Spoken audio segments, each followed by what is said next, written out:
Welcome to Rubab Portal. Let's explore the inspiration our great Sahaba Radhiyallahu Ta'ala Anhum. أعوذ بالله من الشيطان الرجيم بسم الله الرحمن الرحيم رب اشرح لي صدري ويسر لي أمري واحلل عقدة من لساني يفقهوا قولي ربي زدني علما. بسم اللہ الرحمن الرحیم. حضرت خالد بن ولید کے غزوات کی کچھ تفصیل.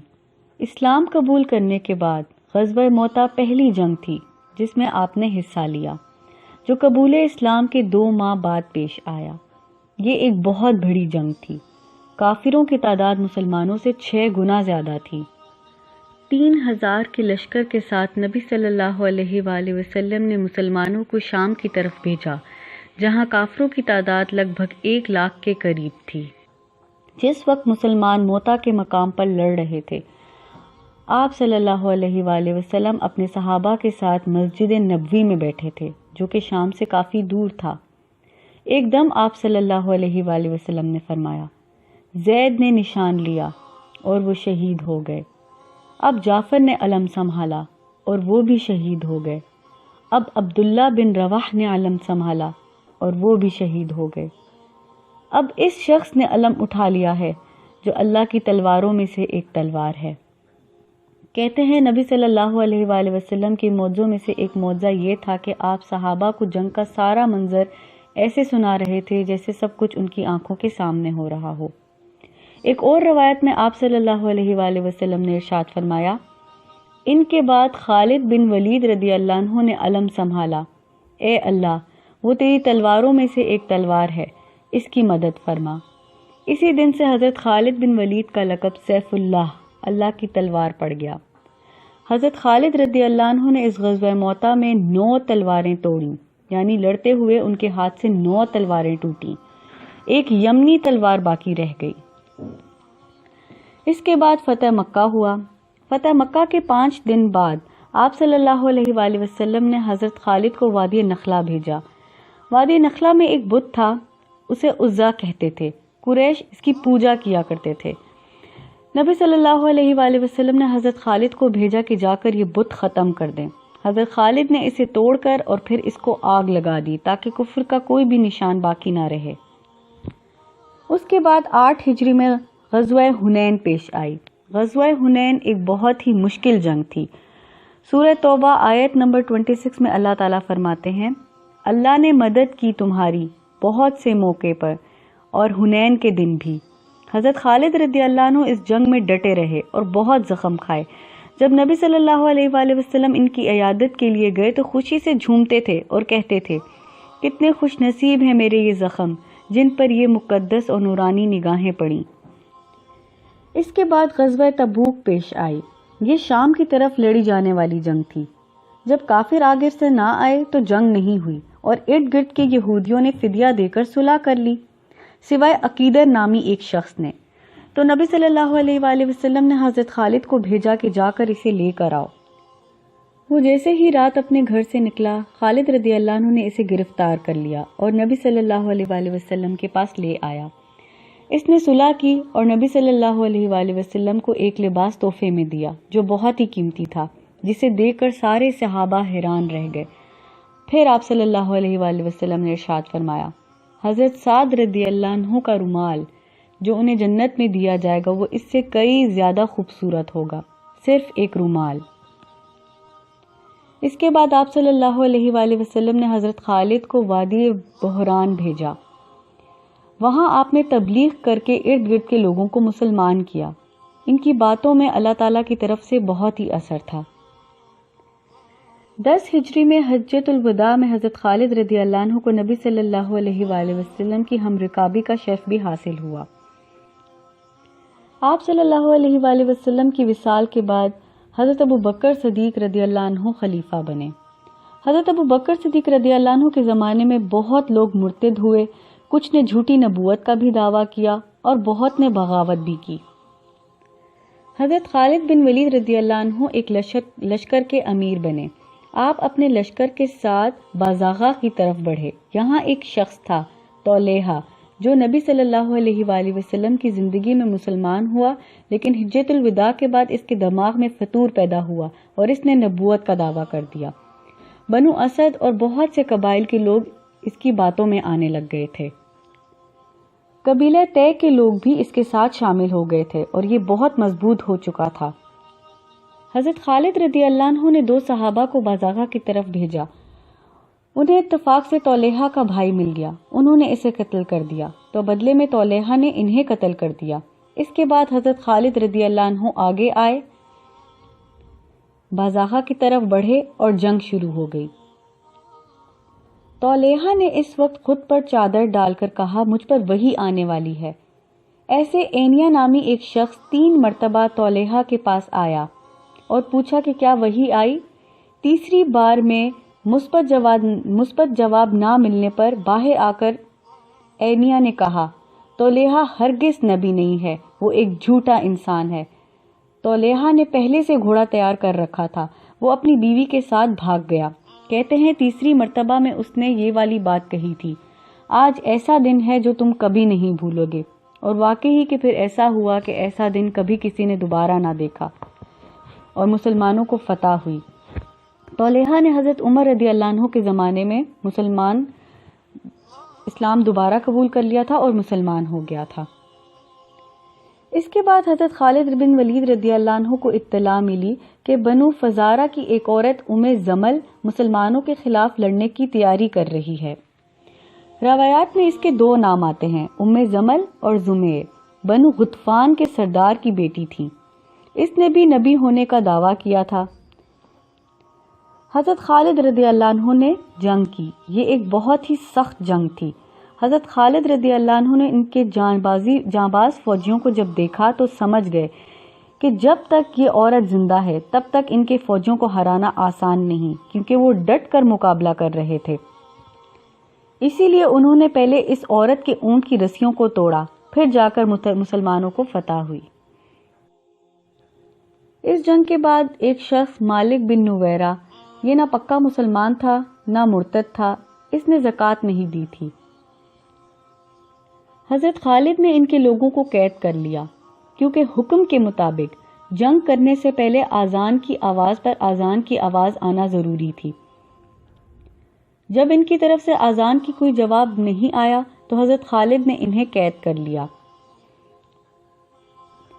حضرت خالد نے مالک بن نویرہ کا قتل بد کلامی اور نبی صلی اللہ علیہ وآلہ وسلم کے بارے میں نازیبا الفاظ کہنے پر کیا۔ انہیں یہ محسوس ہوا کہ جس طرح کے یہ الفاظ بول رہا ہے یہ اسلام سے ہٹ چکا ہے، یہ عکس کرتے ہوئے انہوں نے اس کو قتل کر دیا۔ یہ جنگ حضرت خالد بن ولید نے اپنی عقل کی بنا پر جیتی تھی، قبیلہ طے کے لوگوں کو ان سے الگ کروا کر۔ اس کے بعد ایک بہت ہی بڑی جنگ پیش آئی جس کو جنگ یمامہ کہتے ہیں۔ اس میں ایک عورت تھی نجاح جس نے جھوٹی نبوت کا دعویٰ کیا تھا، اور ایک شخص مسیلمہ کذاب، اس نے بھی جھوٹی نبوت کا دعویٰ کیا تھا۔ ان دونوں نے ایک دوسرے سے کہا کہ میری بات مان لو اور میری نبوت اختیار کر لو۔ دونوں نے آخر فیصلہ کیا کہ ہم دونوں شادی کر لیتے ہیں۔ شادی کا یہ مہر مقرر ہوا کہ صبح اور شام کی نمازیں ان پر معاف ہوں گی۔ اب 2 ایول مائنڈز آپس میں اکٹھے ہو گئے تھے۔ مسیلمہ کذاب کی طرف حضرت خالد بن ولید رضی اللہ عنہ کو بھیجا گیا۔ یہ جنگ بہت ہی سخت تھی، جس میں مسلمانوں کی تعداد تقریباً 1300 تھی اور کافر 40,000 سے بھی زیادہ تھے۔ کافر اس جنگ میں بہت مضبوط تھے اور تقریباً یہ جنگ جیتنے ہی لگے۔ جیسے ہی یہ کافر مال غنیمت لوٹنے لگے تو حضرت خالد رضی اللہ عنہ نے وہی وار کیا جو غزوہ احد میں کیا تھا، اور اپنی فوج کو قبیلوں میں بانٹ دیا۔ یہ قبیلوں میں اس لیے بانٹا تھا اور ان کو یہ کہا تھا کہ اب ہر کسی کے قبیلے کی عزت اس کے اپنے ہاتھ میں ہے۔ اس موقع پر ان کی قبائلی جمعیت کو جگایا صرف اسلام کی خاطر، تاکہ سب ڈٹ کر مقابلہ کر سکیں۔ آخر یہ کرنے سے مسلمانوں کو غلبہ ملا۔ مسیلمہ ڈر گیا اور حضرت خالد بن ولید کو قریب پا کر وہاں سے بھاگ گیا اور ایک باغ میں چھپ گیا جس کی دیوار بہت ہی مضبوط تھی۔ اب مسلمانوں کو سمجھ نہیں آ رہا تھا کہ وہ اندر کیسے جائیں، جہاں 7,000 کے قریب کافر مسیلمہ کی حفاظت کر رہے تھے۔ اس موقع پہ حضرت برہ رضی اللہ عنہ نے کہا کہ مجھے اندر پھینک دو۔ ایسے کرتے ہی انہوں نے اندر جاتے ساتھ فوراً دروازہ کھول دیا، جبکہ اندر 7,000 سے زیادہ کافر مسیلمہ کے ساتھ موجود تھے۔ بنا کسی ڈر، بنا کسی خوف کے حضرت برہ نے یہ کام کیا۔ کہتے ہیں اس جنگ میں 300 حفاظ شہید ہوئے، حفاظ جو قرآن کے حافظ ہوتے ہیں، اور اس باغ کا نام حدیقۃ الموت پڑ گیا، یعنی موت کا باغ۔ اس کے بعد وحشی نامی ایک شخص جس نے حضرت حمزہ رضی اللہ عنہ کا قتل کیا تھا اور بعد میں مسلمان ہو گیا تھا، اس نے مسیلمہ کذاب کو وار کے ساتھ قتل کر دیا، اور آخر اس جنگ کے بعد جھوٹے نبوت کے دعوے کرنے والوں کا سلسلہ بھی حل ہو گیا۔ اس کے بعد جنگ سلاسل پیش آئی۔ حضرت ابو بکر صدیق رضی اللہ عنہ نے حضرت خالد رضی اللہ عنہ کو عراق کی جانب بھیجا۔ ہرمز ادھر کا بادشاہ تھا، اسے اسلام کی دعوت دی پہلے۔ جب اس نے ہر بات ماننے سے انکار کر دیا تو پھر جنگ ہوئی۔ اس جنگ میں 5-6 ایرانیوں نے خود کو زنجیروں میں باندھا ہوا تھا کہ ہم جنگ سے نہیں بھاگیں گے، اسی لیے اس جنگ کا نام زنجیروں والی جنگ پڑا، یعنی بیٹل آف چینز۔ ہرمز نے اس جنگ میں چالاکی دکھائی اور حضرت خالد رضی اللہ عنہ کو بیوقوف بنانے کی کوشش کی۔ اپنی فوج کے کچھ لوگوں کو چھپا دیا کہ جب ہم تلوار رکھیں تو تم پیچھے سے حملہ کر دینا حضرت خالد رضی اللہ عنہ پر، اور حضرت خالد رضی اللہ عنہ سے کہا کہ جنگ سے پہلے ہم دونوں لڑتے ہیں۔ پھر مقابلہ شروع ہوا، دونوں بہت بہادر تھے، تلوار سے لڑتے رہے۔ تب ہرمز نے کہا کہ اب کشتی لڑتے ہیں۔ جب حضرت خالد رضی اللہ عنہ نے تلوار پھینکی تو پیچھے سے فوج نے حملہ کر دیا جو پہلے سے پیچھے چھپی ہوئی تھی۔ حضرت خالد رضی اللہ عنہ نے پھرتی دکھائی اور ہرمز کو اٹھا کر بازو میں گھمانا شروع کر دیا۔ اس پر پوری فوج حیران رہ گئی۔ یہ وہ موقع تھا جس موقع پر حضرت تھاتھا رضی اللہ عنہ آئے اور ثابت کیا کہ وہ پورے ایک لشکر کے برابر ہیں۔ اس کے بعد باقاعدہ جنگ ہوئی اور مسلمانوں کو فتح ہوئی۔ اس جنگ میں ایک ہاتھی بھی آپ کے ہاتھ آیا اور حضرت خالد رضی اللہ عنہ نے وہ ہاتھی مدینہ بھیجا۔ یہ پہلی بار تھی جب مدینہ کے لوگوں نے ہاتھی دیکھا تھا۔ عراق کے بعد ایک علاقے اللہ حضرت خالد رضی اللہ عنہ سے فتح کرواتے چلے گئے۔ پھر اندر غر سے مقابلہ ہوا، شکست ہوتے ہی وہ صحرا کی طرف بھاگا اور پیاس ہی سے مر گیا۔ جنگ الیس اس کے بعد پیش آئی۔ دریائے فرات کے کنارے ایک جگہ الیس، یہاں جنگ الیس لڑی گئی۔ مالک بن لیث کو اس جنگ میں حضرت خالد بن ولید رضی اللہ عنہ سے شکست ہوئی۔ ان لوگوں کا کھانا تیار ہی پڑا تھا کھانے کے لیے، لیکن شکست کے بعد یہ کھانا مسلمانوں کے نصیب میں ہوا۔ یہ پہلی مرتبہ تھی جب مسلمانوں نے اپنی زندگی میں سفید روٹیاں دیکھی تھیں، یعنی وائٹ فلور کی روٹیاں، میدے کی روٹیاں۔ 70,000 کے لوگ اس جنگ میں قتل ہوئے تھے۔ اس کے بعد ہیرا کا علاقہ فتح ہوا، یہ بھی دریائے فرات کے قریب تھا۔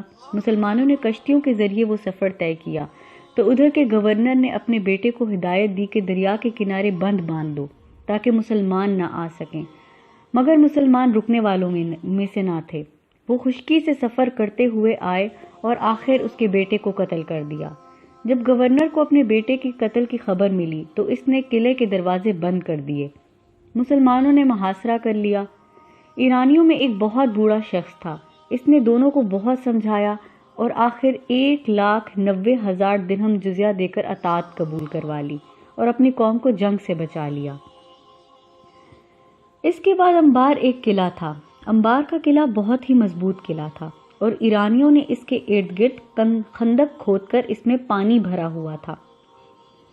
اس مشکل موقع پر حضرت خالد رضی اللہ عنہ نے اپنے تیر اندازوں سے کہا کہ ان کے پہرے داروں کی آنکھوں پر وار کرو۔ اس طرح وار کرتے ہوئے پہرے داروں نے ایک ایک آنکھ دشمنوں کے پہرے داروں کی پھوڑ دی۔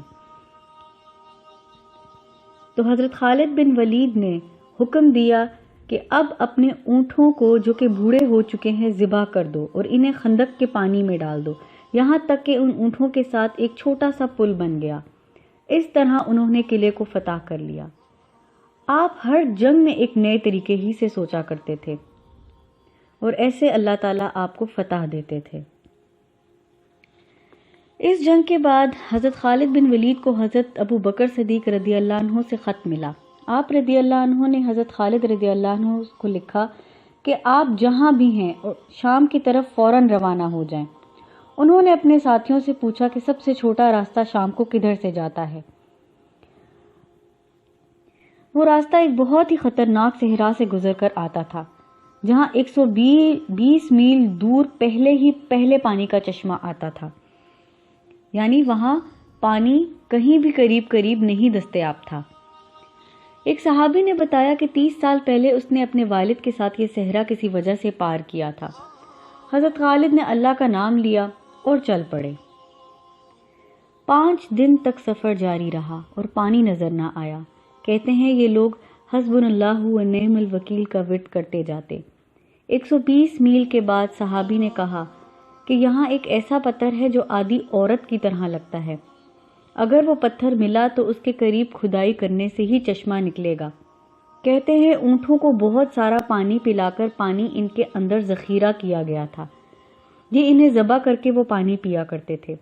آخر وہ چشمہ نکلا، انہوں نے پانی پیا اور باقی کا سفر طے کر کے یہ لوگ شام کو پہنچ گئے، یعنی شام کے علاقے میں پہنچ گئے۔ یہاں انہیں حضرت عبیدہ رضی اللہ عنہ ملے۔ انہوں نے حضرت عبیدہ رضی اللہ عنہ کے ساتھ مل کر دمشق کا محاصرہ کیا۔ ادھر والی دمشق کا بیٹا ہوا، سب نے جشن منایا اور خوب شراب پی کہ سب نشے میں دھت پڑے تھے کہ حضرت خالد نے موقع کا فائدہ اٹھایا اور شام کے وقت شہر کی دیوار پر چڑھ کر دروازہ کھول دیا اور ان کی فوج نے اندر داخل ہو کر حملہ کر دیا۔ ادھر یہ لوگ فتح یاب ہو گئے، ادھر حضرت عبیدہ رضی اللہ عنہ نے شہر والوں کو پناہ دے دی اور وہ بھی اندر داخل ہو گئے، لیکن اس طرح مسلمانوں کو فتح ہوئی۔ اس کے بعد اب یہ مشہور جنگ ہوئی جو جنگ یرمک کہلاتی ہے۔ یہ جنگ حضرت عبیدہ رضی اللہ عنہ اور حضرت خالد رضی اللہ عنہ دونوں نے لڑی تھی۔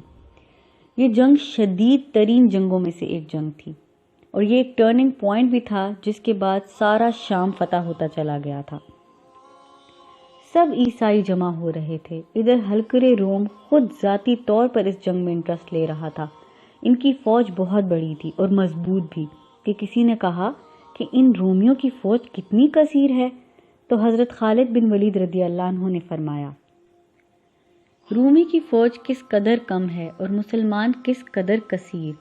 فوج تائید الہی کے ساتھ کثیر ہوتی ہے اور اللہ کے رسوا کرنے سے قلیل ہوتی ہے۔ آدمیوں کی تعداد پر اس کا دار و مدار نہیں ہے۔ اس ایمانی جذبے کے ساتھ یہ جنگ بھی شروع ہوئی، سخت ترین مقابلہ۔ ایک وقت رومی حاوی ہونے لگے۔ اسی موقع پر ایک مشہور واقعہ پیش آیا جو کچھ ایسے ہے۔ ایک مسلمان زخمی پیاس پیاس پکار رہے تھے۔ پانی کی پکار سن کر جب ان کو پانی دیا گیا تو ساتھ ہی کسی اور کی بھی پانی کی آواز آئی۔ انہوں نے کہا اس کو پانی پہلے پلا دو۔ ایسے میں ایک تیسری آواز آئی، پانی، اور وہ وہاں پانی لے جایا گیا تو وہ تیسرے شہید ہو گئے۔ پلٹ کر دوسرے کے پاس آئے تو وہ بھی شہید ہو گئے، اور پہلے کے پاس آئے تو وہ بھی شہید ہو چکے تھے۔ یہ وہ لوگ تھے جو دوسروں کی ذات کو اپنی ذات پر ترجیح دیتے تھے موت کے وقت تک۔ ایک موقع پر لوگوں نے دیکھا کہ ایک نقاب پوش بہت بہادری سے جنگ لڑ رہا ہے۔ سب نے سوچا حضرت خالد رضی اللہ عنہ ہوں گے۔ جب انہیں دوسری طرف دیکھا تو ان کو خبر دی۔ وہ اس نقاب پوش کے پاس پہنچے تو پتہ چلا یہ حضرت زرار رضی اللہ عنہ کی بہن تھی، جو ان کے پکڑے جانے کے بعد نقاب پہن کر میدان جنگ میں داخل ہو چکی تھی اور لڑ رہی تھیں۔ ان کی بہادری پر سب حیران تھے۔ تب آپ رضی اللہ عنہ نے انہیں خواتین کے کیمپ میں واپس بھیجا اور ایک گروپ کو ان کے بھائی کے چھڑوانے کے لیے بھیجا۔ ان کے بھائی کو چھڑوا کر لے کر آئے۔ اس جنگ میں خواتین کی بھی بہادری کی بہت سی مثالیں موجود ہیں۔ اس میں حضرت آسمہ رضی اللہ عنہ کا نام بھی بہت مشہور ہے۔ اس جنگ میں مسلمانوں کو فتح ہوئی اور یہ وہی جنگ ہے جس میں حضرت عمر رضی اللہ عنہ نے قاصد کے ہاتھ پیغام بھیجا، جس میں یہ حکم تھا کہ حضرت خالد رضی اللہ عنہ کو سپہ سالاری سے ہٹایا جاتا ہے۔ 17 ہجری کو پھر ایک مرتبہ حضرت خالد رضی اللہ عنہ نے ایک شاعر کو 1000 دینار اس لیے دیے کہ اس نے ان کے لیے خوبصورت اشعار پیش کیے۔ یہ ایک بہت بڑا اسراف تھا اور ایک بہت اہم بات یہ ہوئی کہ لوگوں نے ان کو فتح کا نشان قرار دے دیا اور یہ خیال ہونے لگ گیا کہ جس جنگ میں خالد ہوں گے وہ جنگ مسلمان ضرور جیتیں گے۔ یہ ایک بہت بڑے عقیدے کی خرابی تھی۔ حضرت عمر رضی اللہ عنہ اس باریکی کو محسوس کر گئے۔ اس کے بعد ایک اور پیغام حضرت عمر رضی اللہ عنہ نے بھجوایا اور فرمایا کہ یہ پیغام سب کے سامنے پڑھ کر سنایا جائے۔ اس میں حضرت عمر رضی اللہ عنہ نے لکھوایا کہ اگر یہ 1000 دینار تم نے اپنی جیب سے دیے تو اسراف کیا ہے، اور اگر مال غنیمت سے دیا ہے تو خیانت کی ہے۔ انہوں نے سب کے سامنے جواب دیا کہ یہ میرے اپنے ذاتی پیسے تھے۔ تب انہیں پڑھ کر سنایا گیا، آپ نے اسراف کیا، اس لیے آپ کو معزول کیا جاتا ہے، یعنی اب وہ فوجیوں کی طرح بھی نہیں لڑ سکتے تھے۔ پہلے تو سپہ سالاری سے ہٹایا گیا تھا اور اس کے بعد وہ فوجیوں کی طرح لڑتے رہے، اور اس کے بعد ان کو کمپلیٹلی معزول قرار دے دیا گیا، اور اب وہ کوئی جنگ بھی فوجی کی طرح بھی نہیں لڑ سکتے تھے۔ پھر ان کا امامہ اتار کر گلے میں ڈال دیا گیا۔ یہ وہ ایک طریقہ تھا جو وہ کیا کرتے تھے کسی کو معزول کرنے کے ٹائم، کہ اب آپ کو برطرف کر دیا گیا ہے۔ حضرت خالد رضی اللہ عنہ نے جواب دیا، میں پہلے بھی خلیفہ کا وفادار تھا اور اب بھی وفادار ہوں، اور یہ کہہ کر وہ خاموشی سے چلے گئے۔ ایسا انہوں نے اس لیے کیا کیونکہ یہ لوگ کچھ بھی اپنی ذات کے لیے نہیں کرتے تھے۔ ان کا یہ کردار قابل تقلید تھا۔ ان لوگوں کا مقصد ہمیشہ صرف اللہ تعالیٰ ہی کی رضا ہوا کرتی تھی۔ جب یہ مدینہ آئے تو حضرت عمر رضی اللہ عنہ نے تمام ممالک کے حکمرانوں کو خط لکھا کہ سب کو یہ معلوم ہو جائے کہ میں نے خالد رضی اللہ عنہ کو کسی خیانت کی وجہ سے برطرف نہیں کیا، بلکہ اس لیے برطرف کیا ہے کہ لوگوں نے انہیں فتح کا نشان سمجھ لیا ہے۔ اور یاد رہے کہ فتح دینا صرف اللہ تعالیٰ کے ہاتھ میں ہے۔ اس کے بعد حضرت عمر رضی اللہ عنہ نے خود حضرت خالد رضی اللہ عنہ کی تعریف کی، تم میرے نزدیک محترم ہونے کے ساتھ مجھے بہت ہی عزیز اور بہت ہی پیارے بھی ہو۔ اس کے بعد انہیں بہت سے عہدے دیے گئے، لیکن یہ 1 سال بعد خود ہی وہ عہدہ چھوڑ دیتے تھے، کیونکہ بائی نیچر یہ فوجی ہی تھے اور جنگ لڑنا ان کی خصوصیت میں شامل تھا۔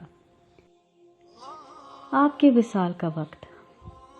آپ کا وصال حمص میں ہوا۔ انہوں نے اپنے انتقال کے وقت کہا، اللہ کی قسم میں نے شوق شہادت میں اپنی زندگی میں 125 کے قریب جنگیں لڑی ہیں۔ میرے بدن پر کوئی جوڑ ایسا نہیں ہے جس پر تلوار یا تیر کے زخم کا نشان نہ ہو، لیکن ہائے افسوس مجھے موت بستر مرگ پر آ رہی ہے۔ لیکن ان کو کیسے کوئی شہید کرتا کہ رسول اللہ صلی اللہ علیہ وآلہ وسلم نے انہیں خود اللہ کی تلوار قرار دیا تھا۔ ایسا کوئی اسلحہ نہ تھا جو اللہ کی تلوار کو توڑ سکتا۔ کہتے ہیں سب بہت روئے۔ ان کی والدہ نے کہا، میرا بیٹا شیر کی طرح بہادر اور اپنے ساتھیوں کے ساتھ دریا سے بھی زیادہ سخی تھا۔ حضرت عمر رضی اللہ عنہ نے یہ سن کر کہا، واللہ ان کی ماں سچ کہتی ہیں، وہ ایسے ہی تھے۔ کہتے ہیں جب یہ لوگ انہیں دفن کر کے واپس آئے تو ان کا وفادار گھوڑا اشکر آنسو بہا رہا تھا، اور یوں یہ عظیم جنرل اس دنیا سے رخصت ہو گئے۔ ان صحابی کو میں نے خود سیلیکٹ کیا تھا کہ ان پر بات کی جا سکے، کیونکہ ان کے لیے میں نے یہ سنا تھا کہ یہ اتنے بہادر تھے کہ دونوں ہاتھ سے تلوار چلایا کرتے تھے۔